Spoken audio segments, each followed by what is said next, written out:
Muchas gracias, Padre Antonio, por estas palabras y damos ya comienzo a estas reflexiones.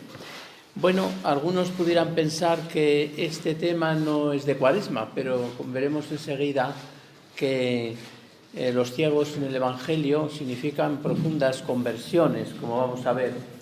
Entonces vamos a estudiar un poquito los ciegos en los Evangelios, los ciegos que cura Jesús, qué significan en el mismo Evangelio, sin que nosotros intentemos después tratar de extraer conclusiones, sino desde el mismo Evangelio.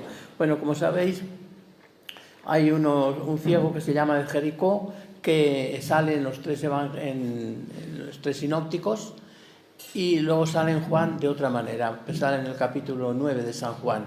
Pero luego hay otra figura de un ciego que solo sale en el Evangelio de Marcos y que representa, ¿verdad?, la estructura del Evangelio, como van a ver enseguida. O sea, los aspectos de conversión, de entrega a Jesucristo y de despojo del mundo. Vamos a verlo enseguida. Vamos a comenzar por el primero, que es el ciego de Betsaida, que se llama, y que es muy famoso este ciego porque tiene muchas connotaciones que llaman la atención. Entonces, lo primero que hay que decir, claro, para que los oyentes lo sepan, pero evidentemente ya lo conocen, es que los evangelios trabajan con dos estilos o dos modos al mismo tiempo. Uno histórico, es decir, no cuentan leyendas, cuentan cosas verdaderas y reales, pero ellos ven signos. Eso en San Juan se ve muy bien, pero en los otros sinópticos está también. Los evangelios descubren misterios en las curaciones, en todas las acciones de Jesucristo descubren misterios y los narran. Esos misterios que descubren, evidentemente que no son históricos así materialmente hablando, pero sí formalmente, sí se contienen en él, como van a ver enseguida. Vamos enseguida. Empezamos por el ciego de Betsaida. Leo primero el trocito del Evangelio y luego lo interpreto, y van a ver enseguida cómo sale la interpretación de una forma lógica.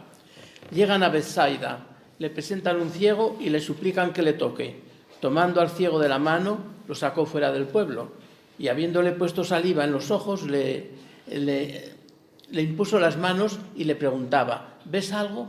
Él, alzando la vista, dijo: veo a los hombres, pues los veo como árboles, pero que andan.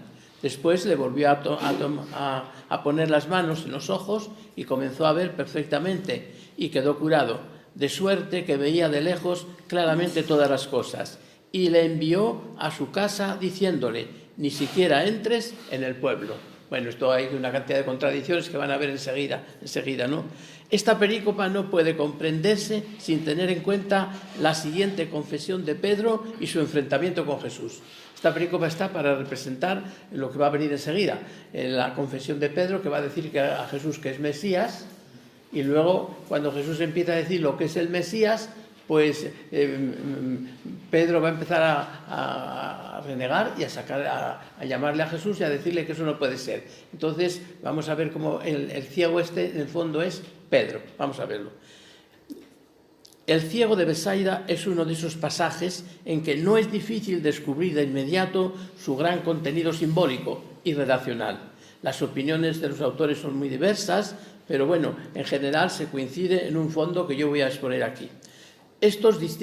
Dos autores distinguen 12 detalles o marcas que obligan a entender este ciego en perspectiva simbólica. Es decir, este ciego no ha existido, sino que lo han cogido de diversos ciegos, han hecho un ciego, han hecho una síntesis y le han puesto aquí como modelo de todo lo que ha hecho Jesús con los ciegos, porque Jesús no solo curó un ciego de Jericó y un ciego de Betsaida, sino que curaba muchas enfermedades, de modo que ellos han hecho como una especie de síntesis, que lo vamos a ver, y nos obligan a entenderlo en sentido simbólico. Recogemos los más significativos. Primero, la curación del ciego se halla después de que Jesús reprocha a sus discípulos que teniendo ojos no ven. Después curará a un sordo, y también decía Jesús: teniendo oídos, no oís.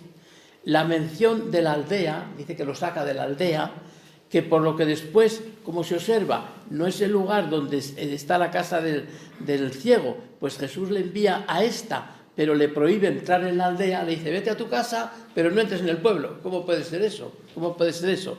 Tercero, el que la curación tenga lugar en dos momentos.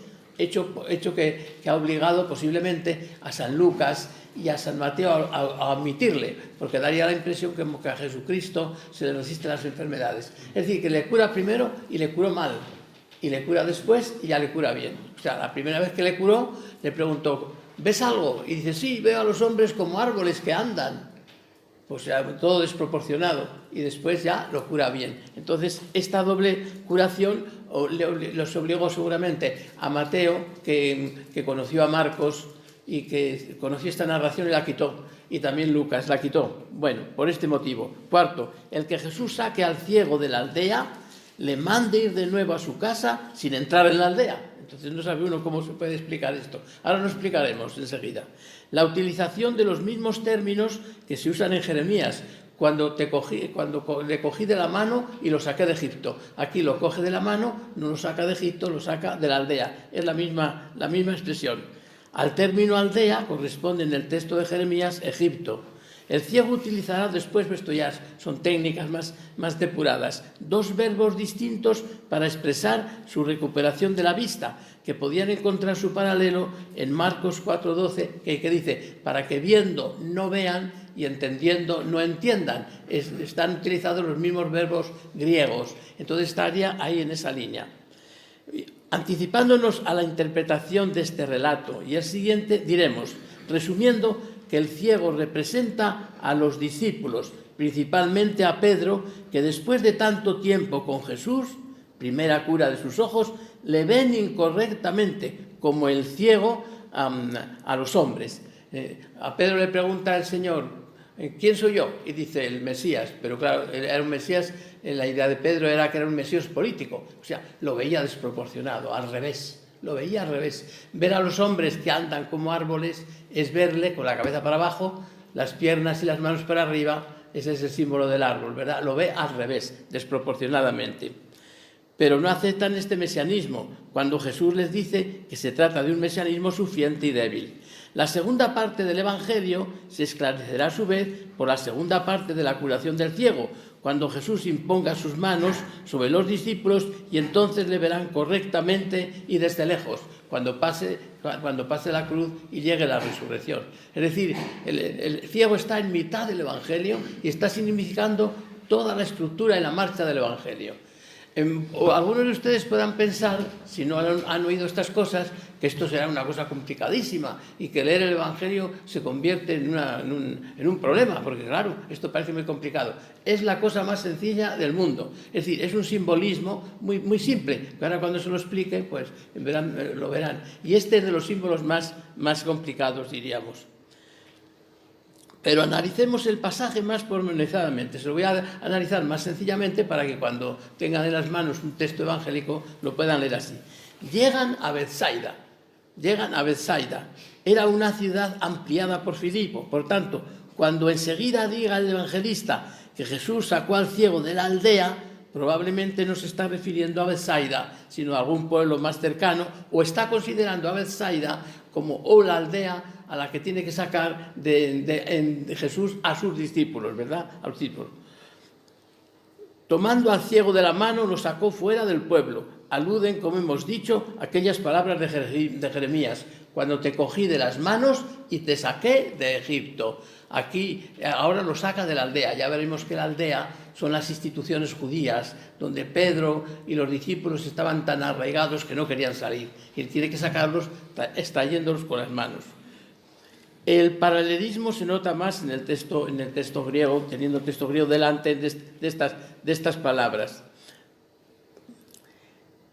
Sacarlo de la aldea, aunque en un primer momento remita al estilo de curar de aquel tiempo, en el que al enfermo se le sustraía de la multitud, envolviéndole el momento de la curación en un cierto misterio, en nuestro caso es sacarlo de este mundo, de las instituciones. La ciudad, aunque fuera Bethsaida, por no representar lo más puro de Israel, como sería Jerusalén, se puede considerar como la aldea, porque Bethsaida significaba un lugar en que ya estaban mezclados judíos y paganos, y era un lugar al que quiso Jesús llevar a sus discípulos, ¿verdad? Y no fueron ellos. Con la multiplicación de los panes, Jesús dijo, vayamos a Bethsaida. pero le engañaron a Jesús los discípulos y volvieron cerca de donde habían estado antes. Es decir, que no querían ir al mundo pagano, es decir, no querían llevar la misión fuera. Y los discípulos temían que eso no era de Dios, y entonces le engañaron a Jesús y volvieron a este lugar. El ciego arrastrado por la mano de Jesús es Israel, cogido de la mano de Dios para sacarlo de Egipto. También Jesús quiere llevar a los suyos a una nueva alianza. Todo el proceso de Jesús con sus discípulos, seguido hasta ahora, no ha consistido en otra cosa que sacarlos de las instituciones. Si recordamos cuanto hemos dicho, hasta aquí podremos comprobar sin gran esfuerzo que el ciego es Pedro. Una vez fuera del pueblo, Jesús le pone saliva en los ojos y le impone las manos. Y es entonces cuando le pregunta si ve algo. Curiosa pregunta. Jesús en otros casos no interroga al enfermo si está curado. Aquí es muy llamativa la pregunta. Un indicio más de que nos encontramos ante un relato simbólico. Es decir, al ciego lo saca del pueblo y le pregunta, le pone las manos, le pone saliva y le pregunta si ve algo. Lo mismo que hace con los discípulos. Los llevó a Cesarea de Filipo, los sacó del pueblo, los llevó al otro extremo y les pregunta, ¿quién dice la gente que es el Hijo del Hombre? Y cada uno va diciendo una cosa y Pedro dice, el Mesías. Como el ciego que acaba de decir, pues veo a los hombres que andan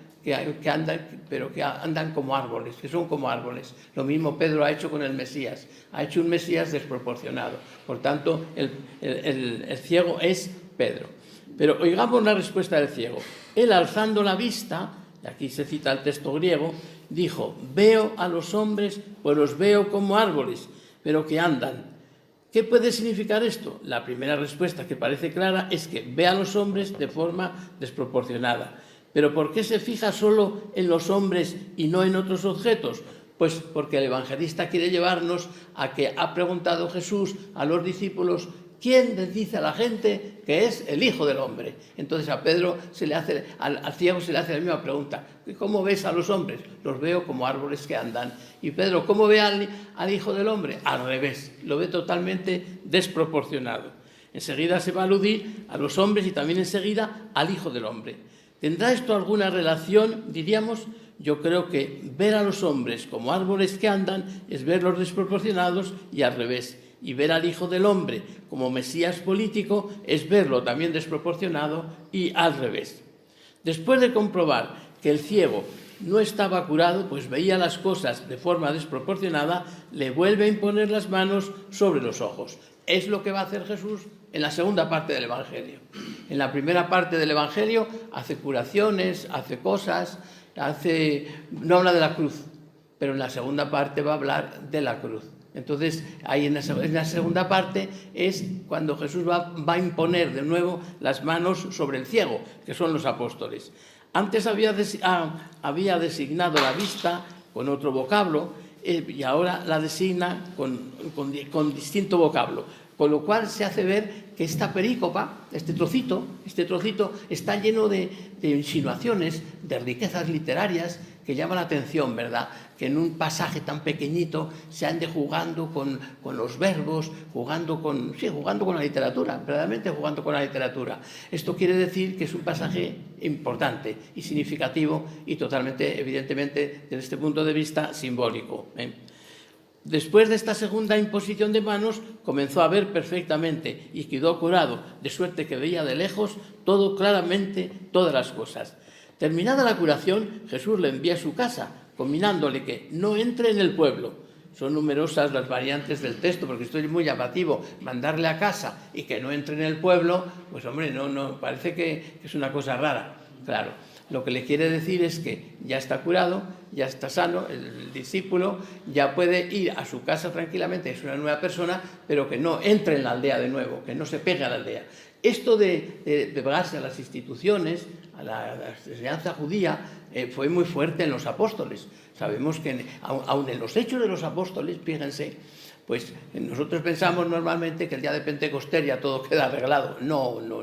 Queda arreglado el fondo, pero hay que arreglar las formas. Fíjese si no está arreglado que después de Pentecostés los apóstoles seguían al templo. yendo al templo, cuando se había crucificado a Jesús por causa del templo, porque él había hablado, bueno, no contra el templo, sino que iba a edificar un templo nuevo. Entonces los apóstoles seguían yendo al templo, tenían una literatura semejante a la judía, hablaban al estilo judío y hacían oraciones judías. Entonces, esto después del capítulo 2, que es donde está lo de Pentecostés. Pues bueno, llegamos al capítulo 4 y están todos reunidos y están rezando a Dios, no sé si recordáis ese pasaje, que le están pidiendo, diciendo que se han unido Anás y Caifás, Pilato y los otros, y todos nos persiguen, y cuando estaban así rezando de esa manera, viene un ímpetu tan grande, como el Espíritu, ¿verdad?, que movió los fundamentos de donde estaban reunidos, que era el cenáculo, los fundamentos, o sea, como los cimientos mismos. Y desde aquel momento los apóstoles no volvieron al templo, no usaron literatura judía, cambiaron totalmente. O sea que todavía el Espíritu Santo necesitó un tiempo, diríamos, con ellos. Esa idea, ¿verdad?, de pertenecer al pueblo judío, de seguir con el Antiguo Testamento, era una cosa muy metida en los discípulos, muy metida, junto con otras cosas, ¿verdad?, ya de tipo más, diríamos, más personal. Pero eso era dificilísimo extraerlos de ahí. Y Jesús los ha extraído de ahí. Entonces, en este ciego está todo esto. Vete a tu casa, pero no entres en la aldea. Vete a tu casa. Como veis, pues son tantos los indicios, ¿verdad?, que es imposible admitir que este ciego sea auténtico. Es decir, es un ciego hecho con curaciones que ha hecho Jesús por acá, por allá y por allá, y nos ha presentado esta figura. Y esta figura la ha presentado el evangelista en la mitad del Evangelio, en la mitad, para hacer ver que la primera mitad a Jesús fue enseñando a los discípulos, pero cuando les hizo la pregunta veía que estaban muy mal. O sea, como un profesor que a mitad de curso pregunta a los alumnos y observa que no han aprendido mucho. Entonces cambió de táctica Jesús y empezó a hablar de la cruz. No había hablado de la cruz nada hasta ese momento. Y empezó enseguida pues, a hablar de la cruz, como enseguida vamos a ver ahora. Y ahora nos vamos a referir al pasaje que explica lo que yo he estado explicando sobre los apóstoles. Salió Jesús con sus discípulos hacia los pueblos de Cesarea de Filipo y en el camino ya empieza a salir el camino, una palabra que va a salir mucho en Marcos, hizo esta pregunta a sus discípulos: ¿quién dicen los hombres que soy yo? Ellos dijeron, unos que Juan Bautista, otros que Elías, otros que uno de los profetas. Y les preguntaba, ¿y vosotros quién decís que soy yo? Pedro le contestó, tú eres el Cristo. Y les mandó enérgicamente que a nadie hablaran acerca de él. Bueno, esta es la primera pregunta que hace Jesús. Ahora pasamos y buscamos la otra, que es lo que hace Jesús a partir de este momento. A partir de este momento Jesús va a comenzar y comenzó a enseñarles, dice en el versículo 31 del capítulo 8. Y comenzó a enseñarles. Y no había comenzado hasta aquí, estamos en el capítulo 8. Pues no. Había ido preparando. Los críticos, aquí hay muchas opiniones, ¿verdad? Los críticos dicen que Jesús tuvo una crisis tremenda al ver que sus discípulos pues no habían aprendido nada, no habían aprendido el mensaje. Sabían muchas cosas de él, pero no habían aprendido el mensaje. Y esto se llama normalmente la crisis de Galilea. Pero yo no pienso que eso sea así. Esto es una pedagogía expuesta por Marcos. No es un problema de Jesús, sino un estatus, un modo de proceder de Marcos, en que Jesús ha hablado primeramente de una serie de cosas para acercar a las personas al reino, y después, al ver que ahí eso no calaba, pues empezó así en bruto a hablar de la cruz y comenzó a enseñarles que el Hijo del Hombre debía sufrir mucho y ser reprobado por los ancianos, los sumos sacerdotes y los escribas, ser matado y resucitar a los 3 días. Hablaba de esto abiertamente. Tomándola aparte, Pedro se puso a reprenderle. Pedro le tomó aparte y le puso a reprenderle. Pero él, volviéndose y mirando a sus discípulos, reprendió a Pedro diciéndole: ponte detrás de mí, Satanás, porque tus pensamientos no son los de Dios, sino los de los hombres. Entonces, esto es una fractura tremenda. Este es el ciego, este es el momento, ¿verdad? Que el ciego está ciego. Pedro no ve nada, ha visto un Mesías absurdo, lo que veía todo el mundo. Para eso no necesitaba estar un tiempo con Jesús, para decir lo que decía todo el mundo, que el Mesías sería pues una persona poderosa, una persona vencedora, que ella no sería nunca vencida. Y entonces Jesús le llama Satanás, porque piensa como los hombres, tiene una mentalidad totalmente a ras de tierra. Y lo llama Satanás y le dice que se ponga detrás. Las palabras que se decían antes, quítate de mi vista, Satanás, porque tú no piensas tú piensas como los hombres, no como Dios, eso está mal traducido. Ya lo ha corregido también hasta en las misas, en el misal está corregido. Es ponte detrás de mí, Satanás. Es decir, tú no eres el que marcas el camino, el que tienes que hacer, el que dices que es el Evangelio, sino ponte detrás de mí y sígueme. Ponte detrás de mí y sígueme. Empieza el seguimiento realmente ahora, en este momento. Y ha empezado Jesús, ¿verdad?, a enseñar. De modo que entonces este ciego está clarísimamente representando esta realidad. O sea, un momento de penetración profunda de la verdad, del conocimiento de Jesús, y cómo nos da a entender este ciego, cómo Jesús puede tener pues su manera de ser, su estilo, puede ser malinterpretado. Puede ser malinterpretado como muchas veces se ha interpretado pues, lo que podríamos llamar pues, una jesuología, sin tener en cuenta el misterio de Jesús, lo que sería una cristología. Una jesuología sería la historia de un Jesús que ha hecho cosas y cada uno se somete a una lectura de esas cosas. No, tiene que haber como una lectura en profundidad, que es la que viene, que es la que procede de Jesús, que después se atribuirá al Espíritu Santo. Bueno, pues yo no les quiero cansar más sobre este ciego, que aquí tenemos mucha materia, porque os podéis dar cuenta de que aquí hay muchísimas cosas, ¿verdad?, de reflexión, y pasamos enseguida a los otros ciegos, al ciego famoso de Jericó, para poder hablar también un poco del ciego de Juan ya en Jerusalén. Fíjese, sobre estos ciegos, sobre el ciego de Jericó, voy pasando aquí unas cuantas páginas porque era muy largo lo que tenía preparado. Bueno, el modelo del discípulo, el ciego de Jericó.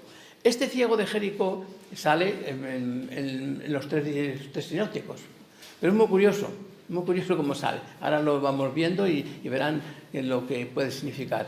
Sale primero, el primer autor, que es el primer evangelio que se escribió, sabemos hoy que es Marcos. Es Marcos, el Marcos que tenemos ahora, posiblemente otro que era anterior a este y fue asumido por Marcos, pero este Marcos es el que tenemos. Este Marcos es muy seguido por Mateo, al que le añade Mateo discursos. Hasta ahora se pensaba lo contrario, hasta hace 50 años se pensaba que el primer evangelista era Mateo y Marcos lo había cortado y le había hecho más sencillo. Y por eso nadie se leía muy poquito a Marcos y se le daba toda importancia a Mateo, como aparece, ¿verdad?, en la liturgia, etcétera, etcétera. Bueno, pues ahora la verdad es así, más o menos, que el primero es Marcos, el segundo sería Mateo, que ha leído a Marcos y le ha añadido discursos, muchos discursos de Jesús, que Marcos no puso. Y también le ha seguido Lucas en ciertas partes, no en todo. En algún momento Lucas se separa, no sabemos qué línea sigue. Como ven, los evangelistas han trabajado mucho para la construcción del Evangelio. Bueno, pues el discípulo de Jericó viene en Marcos con una dureza tremenda. En Mateo viene más suave, como lo vamos a comprobar, y en Lucas, en vez de ponerle al final de Jericó, a la salida de Jericó, lo pone al principio. Y dice uno, pero ¿qué es esto? Esto da a entender, ¿verdad?, cómo los evangelistas hacían sus lecturas y profundizaban en el misterio de Jesús. Y esto le obligó a pensar al cardenal Martini, hace algunos años, una cosa que dijo él, que después pues, la hemos profundizado y ha salido perfecta. Decía Martini, teniendo en cuenta las estructuras del Evangelio, teniendo en cuenta que es necesaria la historia de las formas y investigar con profundidad los Evangelios, porque los Evangelios son unos libros muy difíciles de leer y muy fáciles. O sea, tienen como una lectura, ¿verdad?, de una persona que tenga como una cierta conexión con Jesús, lo capta, como le pasó a Santa Teresita, y lo capta maravillosamente. Pero hay otras realidades ahí muy difíciles de penetrar que se necesita estudio para penetrar eso. Bueno, entonces el cardenal Martini, pensando esto y dándole vueltas, decía, ¿no podría estar aquí toda la vida cristiana en estos ciegos? Efectivamente. El ciego de Marcos Si le vemos, bueno, ahora lo explico, pero aquí lo explico un poquitín más así en conjunto para que lo puedan entender mejor. El ciego de Marcos está a las afueras de Jericó. Jericó era una ciudad, bueno, que tenía fama, de verdad, de un clima agradable, un ambiente bueno, entonces era el lugar donde iban a veranear los ricos. Entonces era un lugar, diríamos, mundano, por decirlo así, de alguna manera. Entonces el ciego estaba fuera, había dejado todo, y estaba pidiendo limosna fuera. En el de Mateo son dos ciegos que al mismo tiempo hacen como confesión de fe, y decía entonces el cardenal Martínez, seguramente que los evangelistas han querido decir, primero, el ciego de Marcos significa la conversión. Hay que dejar el mundo, dejarlo todo, ahora los explicaré un poquito. Y después, el segundo, el de Mateo, son dos ciegos que a todo lo que cuando le dice Jesús una cosa, responden los dos al unísono y van respondiendo en todo el momento al unísono. Si me da tiempo, lo leo los tres pasajes. Y el ciego de Lucas está al principio de Jericó. ¿Pero cómo puede estar al principio? Si los dos están al final, ¿qué puede significar el principio? Y los autores se han vuelto locos. Es decir, bueno, pues a lo mejor era otra narración, pero no, es la misma narración. Eso ya cualquier literato que se meta con las lecturas de la Biblia inmediatamente se da cuenta que estamos en la misma narración. Entonces, ¿por qué le pone al principio? Bueno, pues porque son visiones teológicas. Entonces, ¿y por qué le pone al principio? Porque es el misionero al que Jesús convierte y van los dos y convierten a Zaqueo. Y luego Juan le pone en Jerusalén a este ciego, que lo dice de Jericó, claro, es de Jerusalén, y le pone como un misterio. En concreto, resumen, decía este padre jesuita que después fue el cardenal Martínez, decía lo siguiente: el ciego de Marcos significa la conversión cristiana. El ciego de Mateo significa que vive en la iglesia, en la comunidad. El ciego de Lucas, que es un misionero, y el ciego de Juan, que es un místico. Más o menos así lo decía él. Así lo decía. Bueno, pues profundizándolo, es verdad. Vamos, es que hemos llegado a esa verdad. Entonces es lo que yo ahora voy a intentar, ¿verdad?, de explicarles a estos ciegos de los sinópticos, el ciego de Jericó, para verlo cómo se realiza todo este proceso, y luego pues pasamos un momento a Juan. El texto es así, el de Marcos es así. Llegan a Jericó, y cuando salía de Jericó, acompañado de sus discípulos y de una gran muchedumbre, el hijo de Timeo, Bartimeo, esto indica que esta narración es muy antigua, porque nos dan el texto arameo, o sea, muy anterior a Marcos. El hijo de Timeo, Bartimeo, un mendigo ciego, estaba sentado junto al camino. Al enterarse de que era Jesús de Nazaret, se puso a gritar: «Hijo de David, Jesús, ten compasión de mí». Muchos le increpaban para que se callara, pero él gritaba mucho más: «Hijo de David, ten compasión de mí». Jesús se detuvo y dijo: «Llamadle». Llaman al ciego diciéndole: «Ánimo, levántate, te llama». Y él, arrojando su manto, dio un brinco. Esto Mateo no lo puede soportar, ¿verdad?, que delante de Jesús este hombre haga estas cosas, lo quita todo. O sea, el brinco delante de Jesús y todo eso, o como cuando se destecha la casa, cosas de Marcos, y está Jesús debajo, eso Mateo no lo puede soportar y no pone el destecho ni nada, porque imagínense lo que significaba todo aquello, ¿verdad?, destechar una casa con uno debajo. Bien, y dirigiéndose a él, dijo: «¿Qué quieres que te haga?». El ciego le dijo: «Rabuni, que vea». Jesús le dijo: «Vete, tu fe te ha salvado», y al instante recobró la vista y le seguía por el camino. Vamos a ver este pasaje que parece tan sencillo, pero que tiene un contenido evangélico muy grande. En estos últimos capítulos vamos viendo cómo los discípulos se sienten impotentes para asumir el proyecto de Jesús. A pesar de ello, se percibe el esfuerzo que están realizando. Acabamos de ver cómo los zebedeos, en una escena anterior, aspirando a la gloria escatológica, la comprenden desde dimensiones terrenas, pasando, digamos, por alto el misterio de la cruz, que se va a revelar en Jerusalén. El pasaje del ciego de Jericó nos permite ver cómo el seguimiento auténtico es un don del mismo Jesús, Jericó es como la meta en el camino, y llegan a Jericó. Por clima y situación política, como he dicho, era una ciudad de gran confort. En la mente de Marcos es la ciudad de lo mundano, diríamos, del disfrute de la vida, el último reducto antes de llegar a Jerusalén. Según el relato marcano, Jesús no se detiene en ella. Llegan a Jericó y cuando salía de Jericó no le ha detenido nada. En cambio, Lucas lo pone delante, llegan a Jericó, lo cura y atravesaba lentamente Jericó y allí se encontró con Zaqueo. Bueno, estas cosas parecen un poquito raras, ¿verdad? Pero es algo bellísimo, en que realmente si la persona se encuentra con el Evangelio, encuentra muchos puntos de referencia de transformación personal.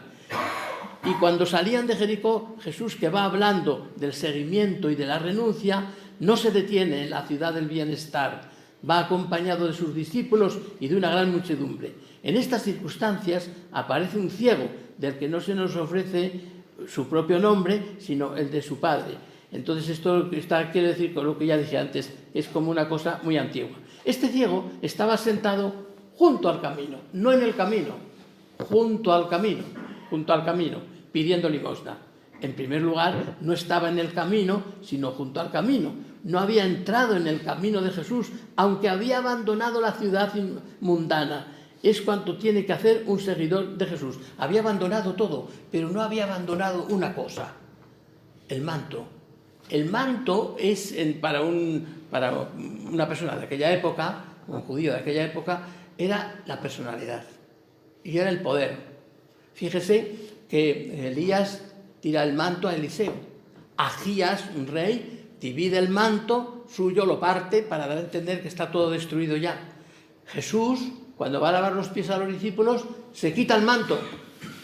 ¿Por qué? Porque no puede hacerlo con esa dignidad, sino se quita el manto y se hace como un esclavo. Se pone de rodillas y coge una toalla, se la ciñe y empieza a lavar los pies. Se quitó, podemos decir, para entenderlo, que se quitó la divinidad. Un disparate, ¿verdad? Pero lo entendemos. Se quitó la divinidad y entró ahí. Eso. El manto era todo. El ciego había hecho el seguimiento, como nos pasa a nosotros. Hacemos ciertos seguimientos, pero nos quedamos con algunas cosas. Entonces, evidentemente, no hay seguimiento. El ciego oye qué pasa a Jesús. Es la primera idea que tiene el discípulo, que Jesús es de Nazaret y pasa.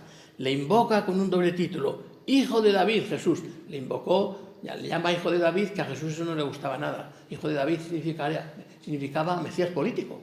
El David que viene, que basta restituir a Israel con las tropas y con todo. No, a Jesús no le gustaba nada, pero evidentemente este hombre pues sabía muy poco de él y le invoca como sabe, ¿verdad?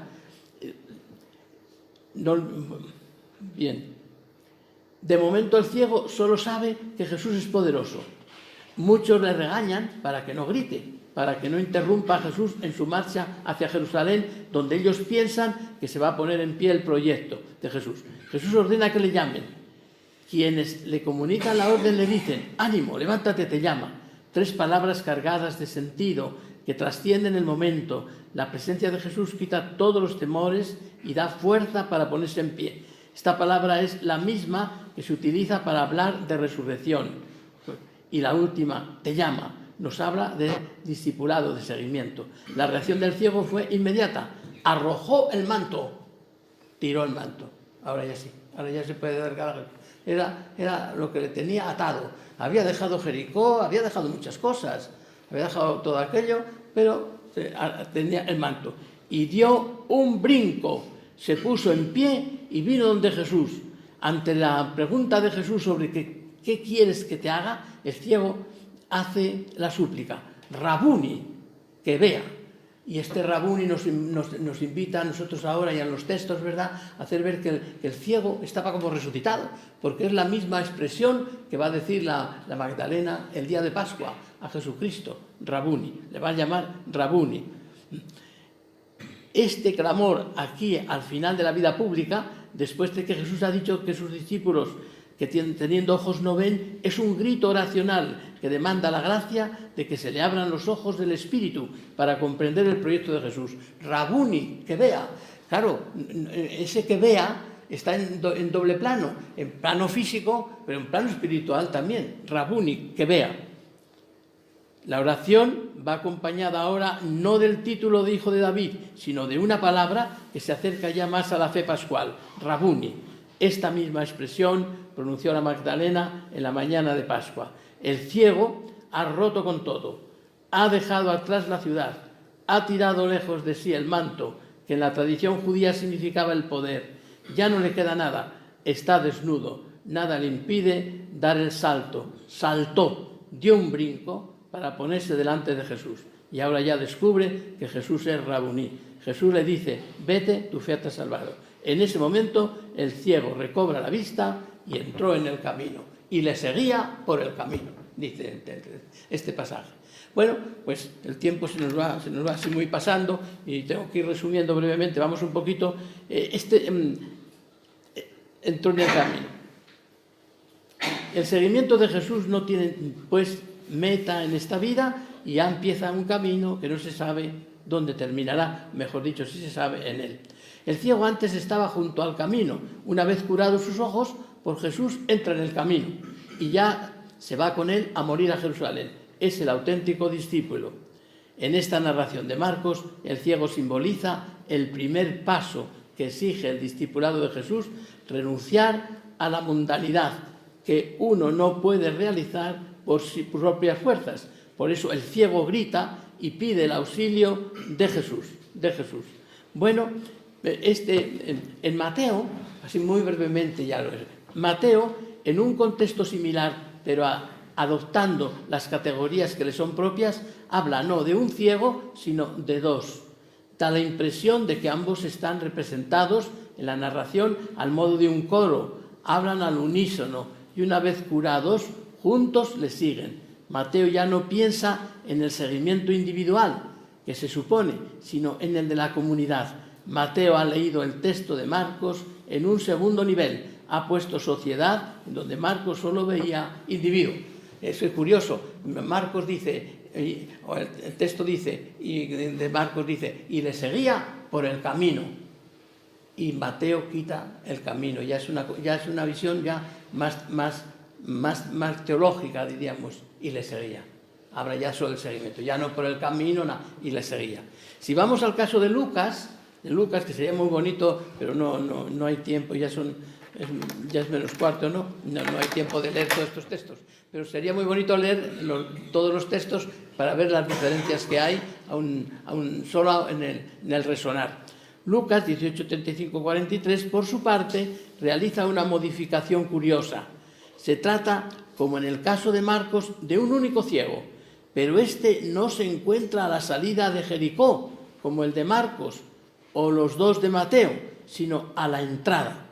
Jesús le cura y una vez realizado el milagro, Lucas tiene interés en hacernos saber que Jesús no atraviesa deprisa Jericó, sino que lo hace lentamente y allí se encuentra con Zaqueo, quien responde a su llamada de conversión. Lucas contempla al ciego desde la perspectiva teológica del misionero. El ciego, una vez curado, acompaña a Jesús en su misión, es un misionero. De modo que los 4 ciegos tenemos prácticamente todo el proceso cristiano. ¿Qué pensar del ciego de Juan? Se halla en Jerusalén. Claro, ya es otra cosa, ¿verdad? Ya no puede ser Jericó, es otra mentalidad. Y Juan ve ya toda la acción de Jesús en Jerusalén. ¿Qué pensar del ciego de Juan? Se halla en Jerusalén, cerca del templo, no en Jericó. Juan ha interiorizado la problemática. Ya no se habla de camino, ni tampoco se trata de seguimiento propiamente dicho, sino de adhesión a la persona de Jesús. Ahora ya no hay camino, no hay seguimiento, no hay nada, es otra cosa, es como adhesión, es como más profundo, es ya con connotación con Jesús. Esta es la idea de Juan. ¿Pretenderá Juan presentar a su ciego en un marco superior al de los otros evangelistas? Los 7 títulos que envuelven la narración dan a entender que el ciego, al ser tocado o mejor ungido por el barro amasado con la saliva de Jesús, se siente recreado y orientado plenamente a él. Es muy curioso porque, claro, se le cura con la saliva de Jesús. Claro, al ciego se hace barro, se recrea como un hombre nuevo. Es un hombre nuevo. Se le recrea todo el proceso de transformación. El barro está remitiendo, ¿verdad?, a Dios cuando hizo al primer hombre con barro, etcétera, etcétera. Y la unción, pues a todos los procesos luego que hay de unción en los evangelios y en el Nuevo Testamento. Le ungió, dice ya desde el principio. El barro vitalizado con la saliva le hubiera transformado en él. La palabra unción, que ya en el versículo 6 ponen algunos códices de gran solvencia, parece suponer que el evangelista está pensando en el bautismo, por el que el hombre renace a una nueva realidad en virtud de la comunión o unión con Jesús. Esto se comprueba si tenemos en cuenta que la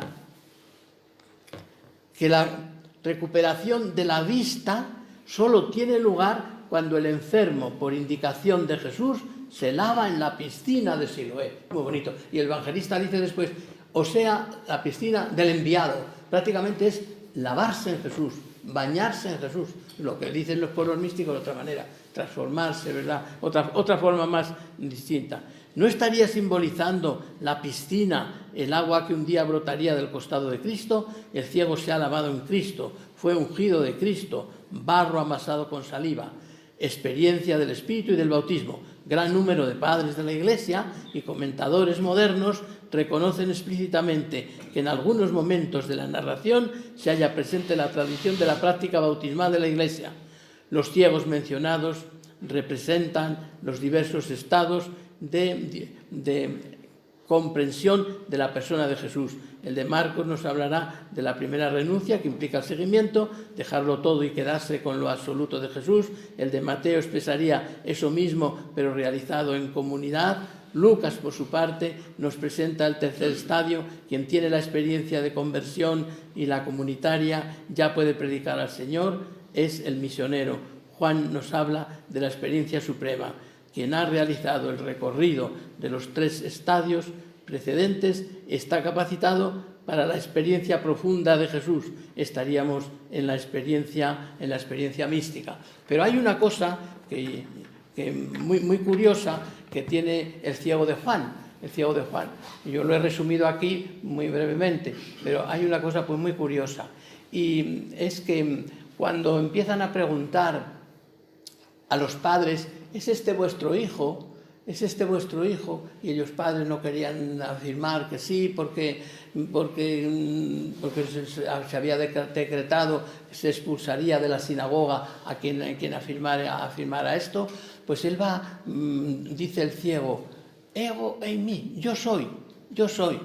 Y fíjense qué cosa más curiosa, ¿verdad?